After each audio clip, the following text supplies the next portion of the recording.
Hello. Right, so I'm back. Well, I think I am anyway. So basically, I've had a lot of time off due to health issues and other things going on in my life. I think I was putting too much pressure on myself to give content and to kind of keep things going in a certain direction that I wasn't too sure if I was going in the right direction, and that put a lot of stress on me, on how I was feeling and my creativity. And I felt like every time I did a video, I had to produce bigger, better videos, and with little and littler help. Plus, I have a full time job. I have a girlfriend, and I wanted to spend more time with her. She's very busy herself, being a dancer. Um, but then there was just a point in time where it became too like I was doing things not because I wanted to do them. I loved taking photos, but I was trying to do things that people were doing who would have a full team, clients and stuff like that, but I was just doing it by myself. So I ended up starting to get to the point where I was struggling. I woke up in the morning, went to the gym because I always like to be healthy, and kind of kept my exercise up. So I'd go to the gym, then do my normal shift at work. Whilst at work on lunch times, I'd be researching things that I could be shooting, could be doing.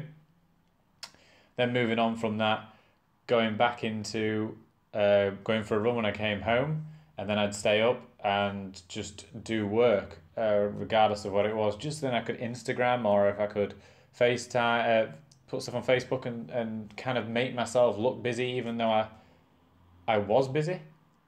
After this, now I went to New York, and I was just so exhausted when I was at New York.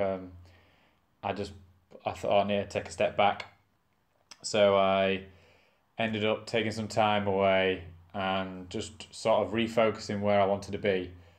And I noticed a lot of the time when I was shooting for clients, I wanted I'd shoot, and then instantly they want the images back. So it was like, even if it was a 2 3 hour retouch, they wanted them that evening. And I have that all the time with my job anyway. So I'm a photographer retoucher in my full time work, and then obviously personally I take photos as a hobby, but because I just love the medium. I love shooting. I love being creative. I always wanted to be an art teacher or doing something to teach. So this kind of then revolved around doing videos that would show me photographing people, and then and fashion and doing bits like that, like my lifestyle basically. And then I realized actually a lot of people liked the review that I did of the Godox. So I realized there maybe teaching is probably a better way of going down. So then it comes back to the root of where I wanted to be when I was younger, which was an art teacher, and I enjoyed illustrations and drawings. And I could never be as creative because there was always something stopping me. Whereas photography, it's never been that. The only thing that stops you is having the money to do stuff. Nowadays, you can buy a decent camera, um, or even a cheap camera, a film camera, and still then have the elements to create something in Photoshop or using free software that you can get like GIMP or something online. So basically, I'm not going to speak too much about this because I know I'm going to rattle on, but this is going to be a starting point, and possibly every weekend. I'm not going to push myself to do it, but at least 2 videos a month where I teach.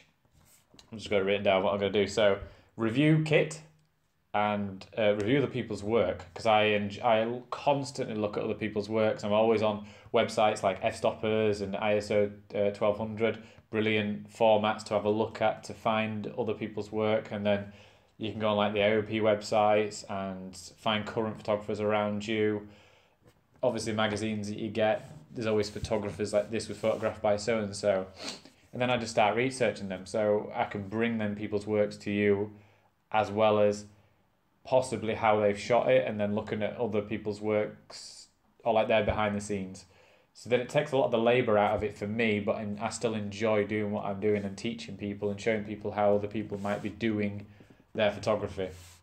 I've always had a very good knack at working out how somebody's lit it, how somebody's lit their photographs, and maybe how they've taken it. So what we could potentially do is, or what I'm looking at doing is doing this and then showing you how to shoot it. I've got a friend who's a very good assistant, and he started shooting a lot more now, and his photography is getting so much better.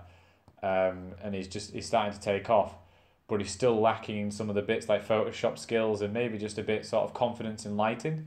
I used to be in lighting system for 5 years, so I kind of have that basic knowledge of being equipped to pick up certain things about people's work.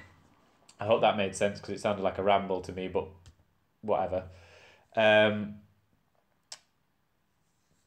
I've gone on about teaching and techniques and stuff like that I want to do, and maybe even test out some things myself that I've always wanted to try. Buying modifiers, or even just testing out simple things that you can make at home would then make it cheaper, like something like a Matthews flag, which I don't personally have, but I use a lot of times when I'm on the studio sets. It's just a little flag that you put beside you, but you can use cardboard. So you can get like foam cardboard. The Matthews flag is 50 quid, depending on the size, but then the foam board can be like £2. And then you can make elements to kind of fit within that you probably already have or don't have. So just little techniques like that. I want to keep it short, like we said. I'm hoping that basically that you understand that I'm going to take a different approach to this basically video medium. I don't do many videos. I don't particularly like being in front of the camera, so I don't know if the way I come across is good enough, but obviously hopefully with practice that'll be better. But I'm hoping that the new approach will be good for you guys, and if you have any ideas or questions that you want to move on, I have got equipment that I'm going to start reviewing more, which is I'm probably going to do some. I bought like a new printer, got some new camera kit and stuff, and then I'm going to move on from this video to that now. So it was just a short hello, I'm back, potentially going to do more videos, but more in a different scale, basically, not behind the scenes, but more about teaching the photography side of things. And I hope you enjoy it. Thanks very much, and I will see you on the next video. Bye.